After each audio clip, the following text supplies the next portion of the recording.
Dissolution chapter का ये कुछ क्वेश्चंस है जो आपके सामने हम रखे हैं। अलग अलग बुक से या फिर इंटरनेट से कुछ क्वेश्चंस अरेंज किए हैं। काफी सारा क्वेश्चंस ऑलरेडी हम लोग डिस्कस कर चुके हैं और यहाँ पर और कुछ क्वेश्चंस डिस्कस करेंगे और इसी के साथ ये डिसोल्यूशन चैप्टर हम लोग कंप्लीट करेंगे। जैसा कि तुम लोग जानते हो कि टोटल 6 मार्क्स का क्वेश्चन डिसोल्यूशन से पूछता है, एक स्पेशल क्वेश्चन जिसमें कि रियलाइजेशन भी पूछ सकता है, रियलाइजेशन अकाउंट भी पूछ सकता है और या फिर आपसे जर्नल एंट्री पूछ सकता है। हालांकि टीचर्स बोलते हैं कि 50-50% चांसेस है, मगर मेरे अनुमान से 20-80 का चांसेस है। मतलब बहुत ज्यादा पॉसिबिलिटी रहता है कि आपका जर्नल एंट्री आ जाए। ठीक है, तो बहुत ही इंपॉर्टेंट रोल प्ले करता है आपके सिलेबस के लिए, आपके एग्जामिनेशन के लिए, एग्जामिनेशन के पॉइंट ऑफ व्यू से। तो आई होप कि आपको अभी तक जितना भी हम बताए हैं सब कुछ क्लियर होगा और कोशिश करते हैं अच्छा क्वेश्चन लाकर आपको और प्रैक्टिस कराने का। ठीक है, तो ये हमारा एक वीडियो है, आप थोड़ा ध्यान दीजिए। Pass necessary journal entry to record the following unrecorded assets and liability in the books of the Paras and Priya. Paras and Priya दो पार्टनर थे। इन लोग अपना फर्म डिसॉल्व कर रहे हैं और कुछ एंट्री आपको पास करना है। क्या कह रहा है? पहला क्वेश्चन कह रहा है there was an old furniture in the firm which has been written off completely. एक पुराना फर्नीचर था, कंप्लीटली राइट ऑफ कर चुके थे। अब राइट ऑफ कर दिए हैं, क्या कर दिए डजंट मैटर, हम बेच रहे हैं। दिस वॉज सोल्ड फॉर 3000, हमने बेचा और पैसा आया। पैसा आया bank account DR to realisation.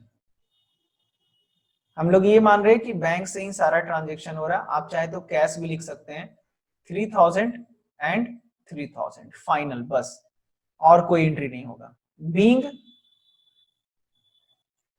Unrecorded furniture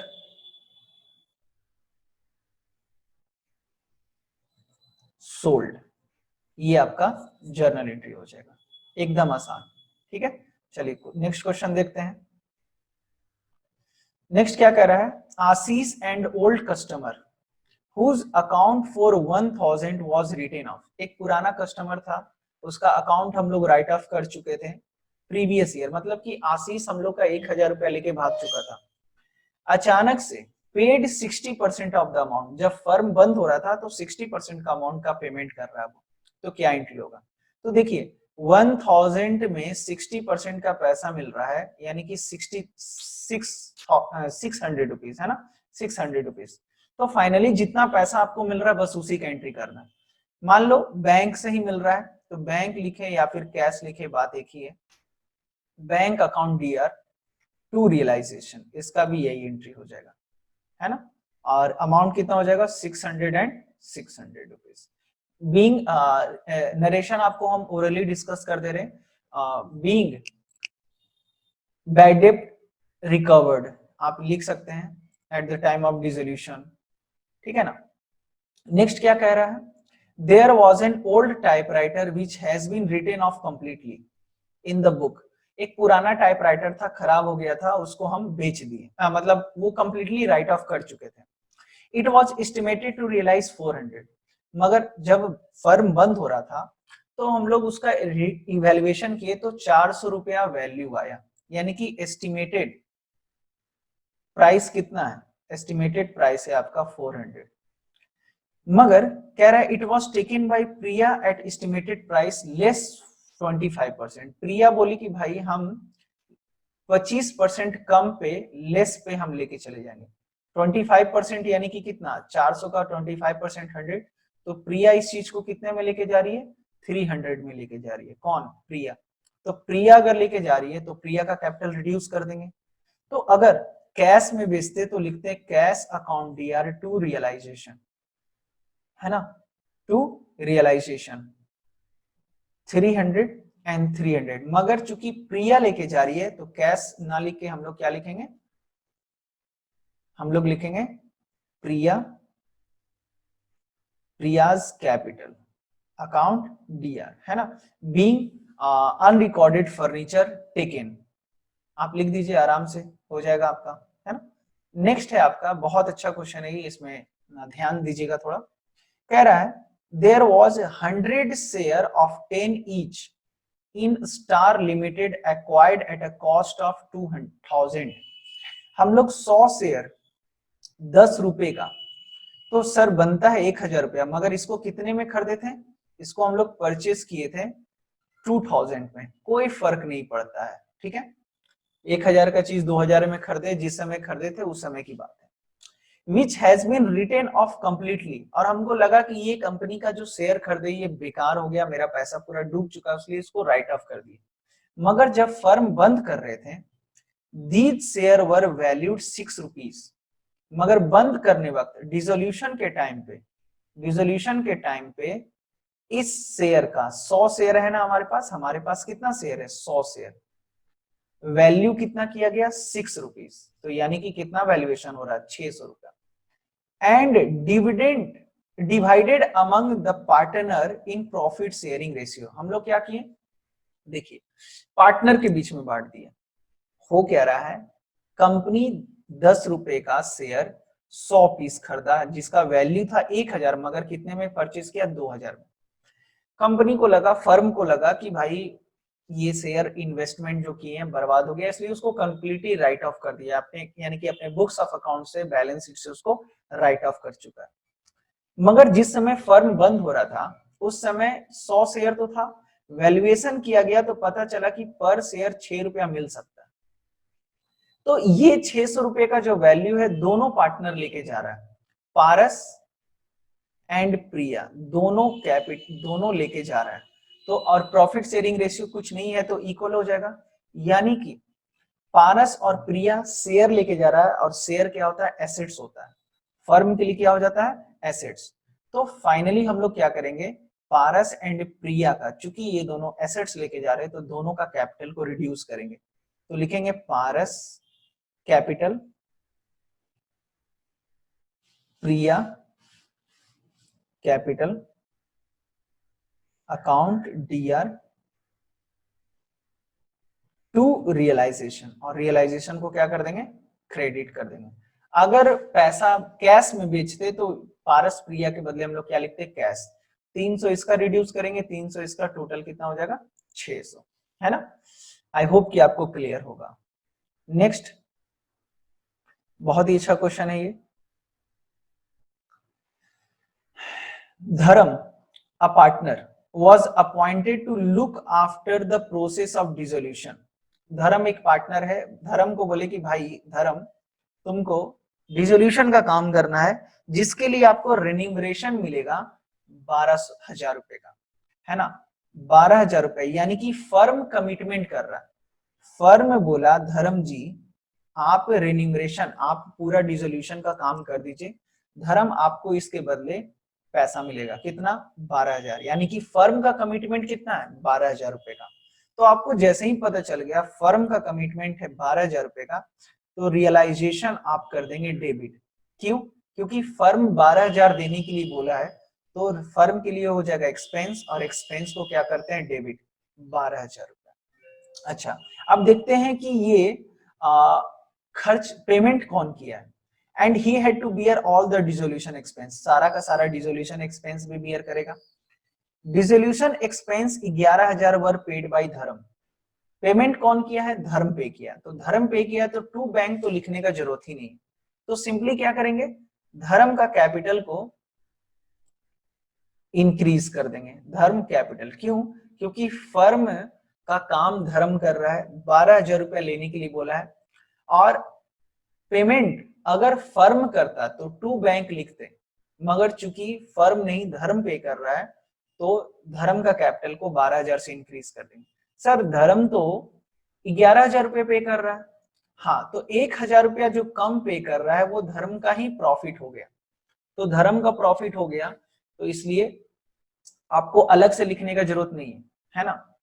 अगर इसी क्वेश्चन में अगर फर्म पे करता तो क्या एंट्री होता? चलिए ये देखिए आप, अगर फर्म पे करता तो एंट्री होता realisation to cash and to Dharm capital. Realisation firm का खर्च है 12,000 रुपया, फर्म पेमेंट किया 11,000, और धर्म को 1000 रुपया जो बेनिफिट हुआ उसके कैपिटल में ऐड कर देते हैं। मगर यहाँ पर आपको धर्म का कैपिटल टोटल 12,000 लिखना पड़ेगा, क्योंकि फर्म का कमिटमेंट है 12,000 का, रियलाइजेशन में 12,000 जाएगा और धर्म का कैपिटल 12,000 से इंक्रीज हो जाएगा, और एक्स्ट्रा अलग से 11,000 1,000 लिखने का जरूरत एकदम नहीं है ना। चलिए इसी तरीके का और क्वेश्चंस देखते हैं तो आपको और समझ में आएगा। Jay a partner was appointed to look after the process of dissolution. Jay एक पार्टनर है, उसको डिसोल्यूशन का काम दिया गया and was allowed a remuneration of 15,000। जय को 50,000 का रेन्यूमरेशन देने की बात हो रही है। कौन देगा? फर्म देगा। ठीक है, चलिए। Jay agree to bear all the dissolution expenses. Actual dissolution expenses 16,000। अच्छा, जय को काम दिया गया 15,000 में, मगर जय इस काम को कितने में किया है? 16,000 रुपए में। तो नुकसान हो रहा है। किसका लॉस है ये जय का लॉस है। किसका लॉस है? जय का लॉस है, क्योंकि जय को ये काम करना था 15 में, मगर वो बंदा किया है 16,000 में। And were paid bye Vijay another partner on behalf of जय। मगर आप ध्यान दीजिए, यहाँ पे पेमेंट कौन किया है? विजय। ये लो, ये थोड़ा सा पंगा वाला बात हो गया। यानी कि यहाँ पर जय को कॉन्ट्रैक्ट मिला, न जय पेमेंट किया है न फर्म पेमेंट किया है। तो सर पेमेंट कौन कर दिया? विजय एक अलग पार्टनर है, वो पे कर दिया। ठीक है, तो भाई हम लोग अकाउंटिंग किसका करते हैं? फर्म का करते हैं ना। तो फर्म के पॉइंट ऑफ व्यू से देखें तो फर्म का कमिटमेंट कितना है? फर्म का कमिटमेंट है 15,000 का। तो रियलाइजेशन के नाम पे हम लोग कितना लिखेंगे? Realisation account DR 15,000। Vijay payment किया है, तो विजय अगर पेमेंट किया है तो विजय का कैपिटल को इंक्रीज कर देंगे। भाई फर्म का खर्च था, विजय पेमेंट किया है, तो विजय का कैपिटल क्या कर देंगे? इंक्रीज कर देंगे। तो चलिए विजय का कैपिटल हम लोग क्या कर दिए? विजय कैपिटल इंक्रीज कर दिए। विजय कितना पेमेंट किया है? तो टोटल कितना खर्च हुआ है? 16। तो यानी कि विजय कितना खर्च किया है? पेमेंट किया 16,000 रुपया। तो 16,000 रुपया यहाँ लिखेंगे। अभी भी बात खत्म नहीं हुआ, क्योंकि डेबिट क्रेडिट मैच नहीं कर रहा। अब ये बताइए, ये जो लॉस है, लॉस जो है कितने का? 1,000 रुपए का, वो किसको बियर करना है? जय को बियर करना है। और चूंकि जय को बियर करना है तो जय का कैपिटल क्या कर देंगे? रिड्यूस कर देंगे। जय का कैपिटल हम लोग क्या करेंगे?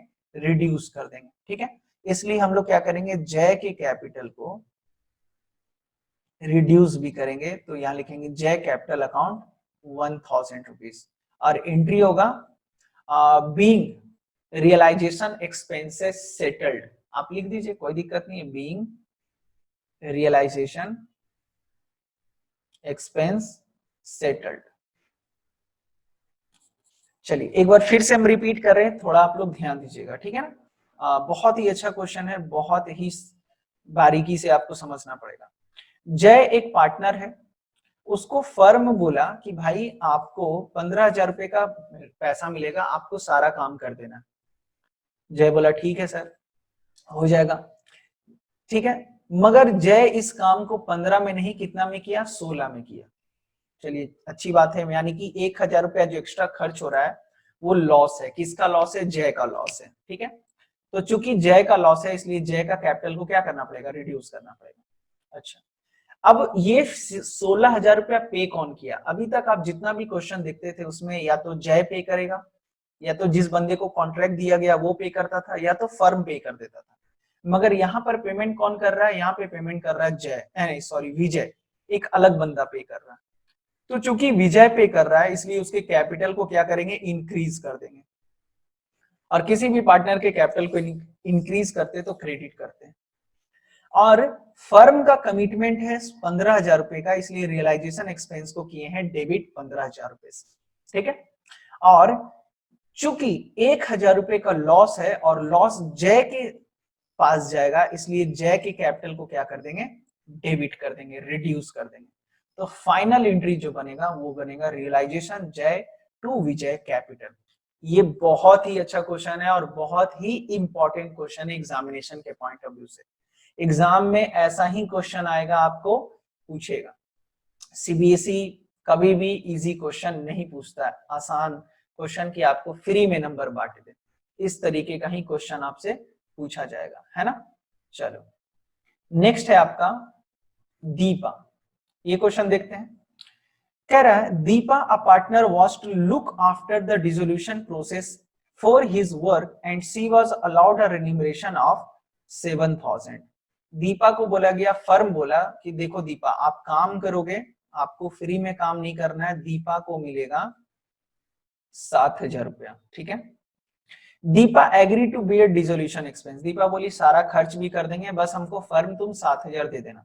Actual dissolution expense 6,000 were paid by firm bank account. अच्छा, पेमेंट कहां से हुआ है? फर्म का बैंक अकाउंट से पेमेंट हुआ है। Oh my God. अब सबसे पहले आप दिख रहा है आपको कि रियलाइजेशन का कमिटमेंट कितने का है? फर्म का कमिटमेंट कितना है? 7,000। तो जब भी फर्म कोई कमिटमेंट करेगा कि इतना पैसा पे करेंगे, तो सिंपली क्या करेंगे, रियलाइजेशन को डेबिट, क्योंकि फर्म जितना भी कमिटमेंट कर रहा है देने का, फर्म के लिए हो जाएगा एक्सपेंस। तो और जब भी एक्सपेंस हो जाएगा तो रियलाइजेशन को करते हैं डेबिट।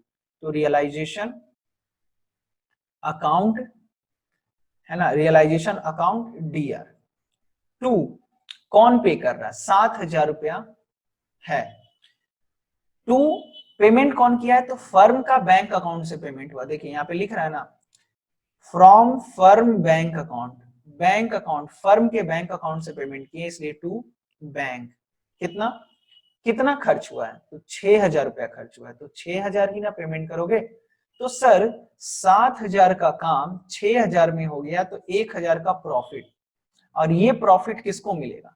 तो बाबू ये प्रॉफिट मिलेगा दीपा को मिलेगा। तो दीपा का कैपिटल को क्या करेंगे? इंक्रीज कर देंगे। और जैसे ही दीपा के कैपिटल को इंक्रीज करेंगे तो दीपा कैपिटल भी हम लोग लिखेंगे कितना? 1,000 रुपीज। और फाइनल एंट्री क्या होगा?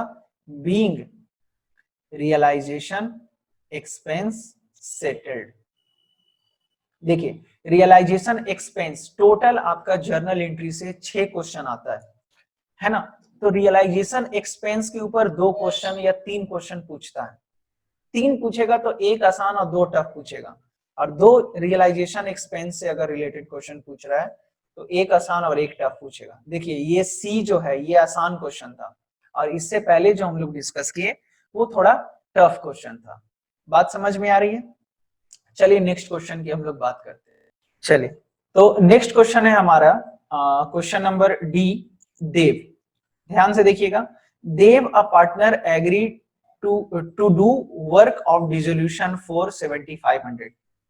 फर्म ने बोला देव को कि देव भाई आप डिसोल्यूशन का काम कर दो, और इसके बदले फर्म आपको कितना देगा पैसा? 7,500 रुपीज देगा। चलिए कोई बात नहीं है। He took away the stock of the same amount as his commission. देव बोला भैया हम कैश नहीं लेंगे, मेरे को आप क्या दे दीजिए? स्टॉक दे दीजिए, ठीक है ना, स्टॉक दे दीजिए। The stock has already been transfer to realisation account, और स्टॉक ऑलरेडी रियलाइजेशन अकाउंट में ट्रांसफर हो चुका है। तो अब आप देखें तो फाइनल इसका नो एंट्री होगा। अगर चूंकि बार्टर सिस्टम हो रहा है तो नो एंट्री होगा, काम के बदले स्टॉक लेके चला गया। मगर फिर भी अगर आपको समझना है तो चलिए एंट्री पास कर देते हैं। चूंकि देव का कमिटमेंट है, देव को फर्म पे करने के लिए बोल रहा है, तो फर्म के लिए एक्सपेंस है, तो रियलाइजेशन को करेंगे डेबिट। रियलाइजेशन अकाउंट डीआर करेंगे डेबिट 7,500 टू देव कैपिटल। देव के कैपिटल को इंक्रीज कर देंगे 7,500 से। और अगर वो स्टॉक लेके जा रहा है, अगर देव स्टॉक लेके जा रहा है तो देव के कैपिटल को रिड्यूस करना चाहिए। तो देव के कैपिटल को अगर रिड्यूस करेंगे तो Dev capital account DR to realisation, यही होगा। अगर मार्केट में बेचते तो cash account DR to realisation होता, अगर स्टॉक को बेचते तो। मगर यहां पर देव लेके जा रहा है तो देव के कैपिटल को रिड्यूस कर देंगे, और स्टॉक का भी वैल्यू कितना? 7,500 ही है। तो आप देख रहे हैं यहाँ पे रियलाइजेशन को एक बार डेबिट किए, रियलाइजेशन को क्रेडिट किए, सेम अमाउंट से कट गया। देव कैपिटल को डेबिट किए फिर क्रेडिट किए, कट गया, फाइनली क्या हो जाएगा, नो एंट्री हो जाएगा। इसलिए जब भी इस तरीके का क्वेश्चन आए कि कोई पार्टनर अगर काम कर रहा है और उसके बदले वो एसेट्स लेके चला जा रहा है, फाइनली आप क्या लिख देंगे, डायरेक्ट नो एंट्री। आपको इसके पीछे का पूरा लॉजिक भी मैंने समझा दिया। आई होप कि आपको क्लियर होगा। नेक्स्ट क्वेश्चन है, जीव a partner agree to work for the dissolution for which he was allowed a commission of 10,000। जे है एक बंदा भाई, अब इसको बोला गया कि भाई आप काम करो और आपको इसके बदले कितना मिलेगा, 10,000 रुपीज मिल जाएगा। He agreed to bear the dissolution expense, dissolution expense भी bear कर रहा है। Actual dissolution expense paid by G वर 12,000 रुपया, मगर इस काम को उन्होंने 12,000 में पे किया और पे कौन कर रहा है, तो पे भी जीव ही कर रहा है। तो देखो अब काम 10,000 का था, आप 12,000 में करिए चाहे 15,000 में करिए, फर्म आपको कितना देगा, फर्म आपको देगा 10,000 रुपया ही। फर्म का कमिटमेंट कितना है, 10,000 का है, तो मैक्सिमम अमाउंट 10,000 ही मिलेगा। यानी कि फर्म के लिए एक्सपेंस कितना है, 10,000 रुपीज। तो रियलाइजेशन में कितना लिखेंगे, रियलाइजेशन अकाउंट डीआर 10,000, ठीक है। और 2, अब यहां पर पेमेंट कौन कर रहा है, the expenses were paid by Jeev cash, drawing cash from firm. यहां पर देखिए ये जो 12,000 का खर्च है, 10,000 का काम कितने में किया, 12,000 में किया, चलो अलग बात है। These expenses were paid by जीव, जीव ही पे कर रहा है, ड्रॉइंग कैश फ्रॉम फर्म, मगर पैसा कहां से निकाला है, फर्म से निकाला है। तो भाई फर्म से निकाला है तो टू कैश लिखेंगे ना, क्योंकि फर्म का पैसा चला गया 12,000 रुपया। अब ये बताओ 10,000 का काम इस बंदे ने 12,000 में करवाया तो 2,000 का लॉस है, और ये जो 2,000 का लॉस है इसके कारण क्या होगा, जे का कैपिटल रिड्यूस होगा, रिड्यूस होगा तो क्या करेंगे, डेबिट करेंगे। इसलिए जीव कैपिटल को भी हम लोग क्या करेंगे, डेबिट करेंगे, और कितना से करेंगे, 2,000 रुपीज से। तो ये आपका फाइनल एंट्री हो जाएगा, Jeev capital account D R, realisation account D R to cash 12,000 रुपया, है ना। क्वेश्चन एक बार फिर से रिपीट कर दे रहे हैं, जीव एक पार्टनर है, आपको बोला कि भाई मैं सारा काम कर दूंगा, मेरे को 10,000 रुपया चाहिए, मगर जीव इस काम को 12,000 में कराया और वो भी फर्म का पैसा निकाल कर दिया। तो चूंकि फर्म का पेमेंट हुआ, फर्म की तरफ से पेमेंट हो रहा है, तो हम लोग क्या करेंगे, जीव कैपिटल अकाउंट को डेबिट, सॉरी कैश को क्रेडिट करेंगे, क्योंकि 12,000 का पेमेंट हुआ। फर्म का कमिटमेंट है 10,000 रुपए का, तो रियलाइजेशन में चला जाएगा 10,000, और ये जो 2,000 रुपए का एक्स्ट्रा पेमेंट हो रहा है उसके कारण जीव का कैपिटल को क्या करेंगे, रिड्यूस कर देंगे, है ना। आई होप कि आपको ये क्लियर होगा। चलिए, तो आई थिंक ये क्लियर है, बहुत ही अच्छा क्वेश्चन है, एग्जामिनेशन के पॉइंट ऑफ व्यू से भी इंपॉर्टेंट क्वेश्चन है ये, और इस तरीके का क्वेश्चन काफी सारा देख चुके हैं तो आपको क्लियर होगा ही। नेक्स्ट क्वेश्चन क्या है हमारा, a debtor of 8,000 already transferred to realisation account. एक डेटर था 8,000 रुपए का, उसको रियलाइजेशन में ट्रांसफर कर चुके हैं। Pay the realisation expense 7,800 in full settlement of his account. देखिए एक डेटर था, डेटर से हमको कितना पैसा लेना था, 8,000 रुपया। फर्म का रियलाइजेशन एक्सपेंस हुआ कितने का, 78,000 का। तो डेटर क्या बोला, चलिए ऐसा है ना, आपका जो खर्च है रियलाइजेशन का वो हम पे कर देंगे, डेटर पे कर देगा। मतलब मान लीजिए मेरा फर्म है, हम अपने फर्म का डिसोल्यूशन कर रहे हैं, आप मेरे डेटर थे, आपसे मुझे पैसा लेना था 8,000 रुपया। हम बोले भैया पैसा दे दो मेरा 8,000। तो आप बोले कि सर ऐसा करते हैं ना, आपके फर्म का जो डिसोल्यूशन एक्सपेंस है 7,800 का, वो हम पे कर देंगे। तो वो अगर पे कर रहा है तो आप देख रहे हो डेटर जो है पैसा ना देके किसी एक्सपेंस को बियर कर रहा है, तो ये भी बार्टर सिस्टम हो गया। और जब भी बार्टर सिस्टम होता है तो हम क्या करते हैं, नो एंट्री, तो यहाँ पर किसी भी प्रकार का एंट्री पास नहीं होगा, है ना। कोई क्रेडिटर एसेट्स लेके जा रहा है या फिर कोई क्रेडिटर कोई डेटर जो है वो किसी का पेमेंट कर दे रहा है, तो वो सब का एंट्री नहीं होता। नेक्स्ट क्वेश्चन क्या कह रहा है, लॉस ऑन डिसोल्यूशन 15,000 रुपया। अब देखिए किसी भी पार्टनर का नाम नहीं लिखा हुआ है, बस लिख दिया लॉस ऑन डिसोल्यूशन, तो इसका एंट्री क्या होगा। तो आपको पता है जब भी लॉस होता है तो पार्टनर का कैपिटल रिड्यूस होता है, तो एंट्री होगा partners capital account DR to realisation, ठीक है। और अमाउंट कितना हो जाएगा, चूंकि पार्टनर का कैपिटल रिड्यूस होगा तो रिड्यूस करेंगे तो 15,000 से घटेगा तो डेबिट करेंगे, तो ये फाइनल आपका एंट्री हो जाएगा, ठीक है। चलिए ये लास्ट क्वेश्चन है, कल इसके ऊपर हम लोग चर्चा किए थे। एक और ऐसा ही एग्जांपल ले लिए ताकि आपको कल जो क्वेश्चन बताए थे वो और अच्छे से समझ में आ जाए। देखिए क्या क्वेश्चन करा, बहुत ही इंपॉर्टेंट क्वेश्चन है, एनसीईआरटी का बुक का क्वेश्चन का एग्जांपल है ये, बहुत इंपॉर्टेंट क्वेश्चन है। Book value of assets transfer to realisation account 1 lakh rupees. 1 lakh रुपए का एसेट्स है ना, एसेट्स कितने का है, 1 लाख रुपीस का। चलिए और क्या कह रहा है, 50% of the assets were taken over by partner Atul.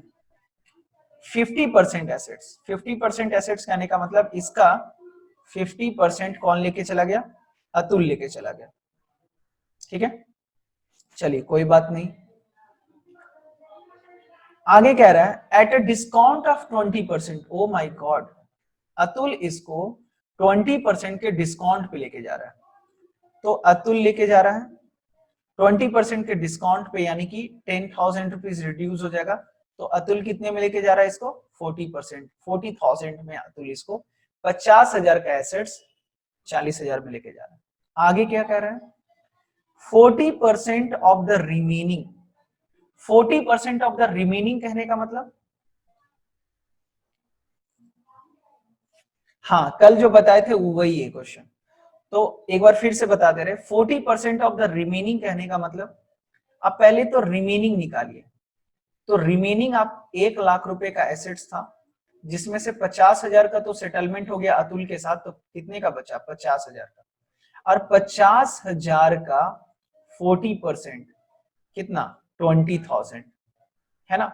यानी कि 20,000 का एसेट्स को क्या कर रहा है, 40% of the remaining assets are sold at a profit of 30% on cost. कितने के कॉस्ट पे, प्रॉफिट कितना परसेंट, 30% प्रॉफिट पे बेचे, यानी कि 20,000 का था, 30% का प्रॉफिट यानी कि 6,000 रुपए का प्रॉफिट, तो फाइनली कितने में बेचे हैं, 26,000 रुपए में बेचे।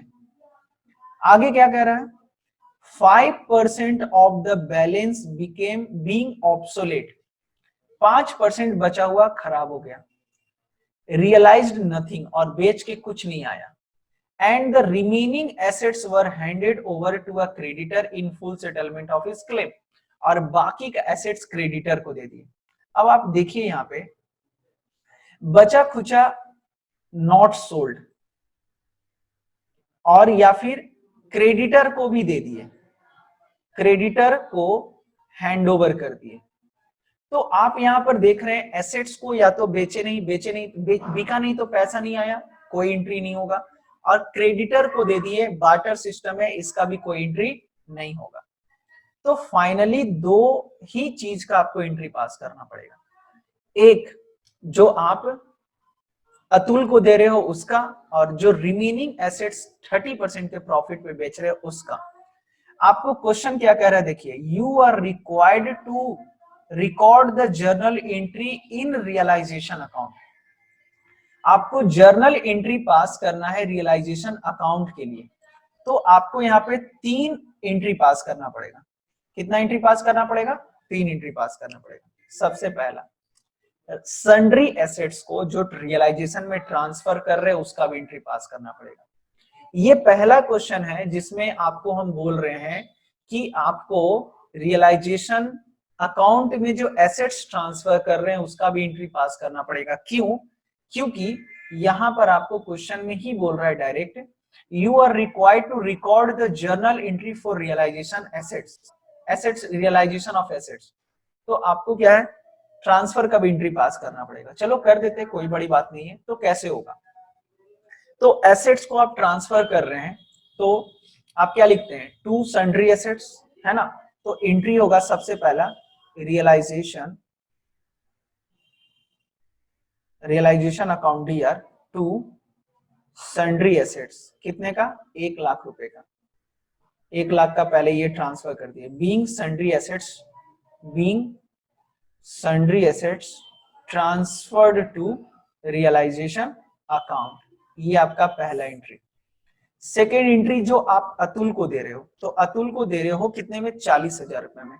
तो अतुल का कैपिटल रिड्यूस करेंगे, तो Atul capital account DR to realisation कितने में, 40,000।